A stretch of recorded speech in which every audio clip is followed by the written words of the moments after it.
Je suis courageuse. Courageuse. Je suis courageuse.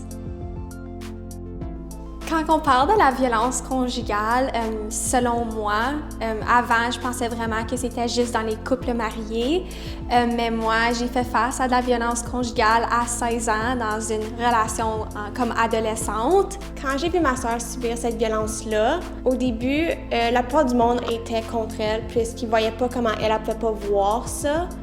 Mais moi, j'étais pas mal la seule que j'étais là pour elle.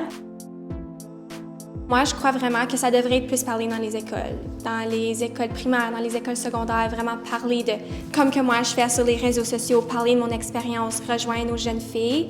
She believed she could, so she did. De la vie d'une personne qui a passé à travers des signes de la violence conjugale, c'est vraiment, si tu pars plus que tu es contente, comme moi j'avais beaucoup d'anxiété, j'avais des crises d'anxiété quasiment à chaque soir avant d'aller me coucher, ça c'est un gros signe. Mais là, le monde me disait, t'es plus triste que t'es contente, mais moi je disais, mais quand il est gentil, il est vraiment gentil.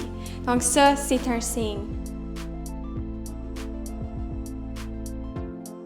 Si tu te fais plus appeler des noms, moi je me faisais appeler des noms, je me disais que je pourrais pas être, moi mon but c'est d'aller docteur, que tu seras jamais capable d'être ça à cause que il m'appelait des noms, ou même il me blâmait de faire des affaires, il essaie de contrôler, il me disait pas de mettre certains linges ou mettre du maquillage, comme c'était vraiment une relation contrôlante pour vraiment longtemps.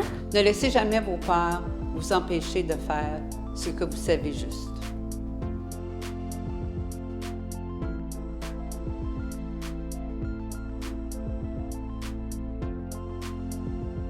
Moi, je considère ma sœur comme féministe puisque, en mon opinion, féministe, ça veut dire courageuse, une femme courageuse et fière de qui elle est.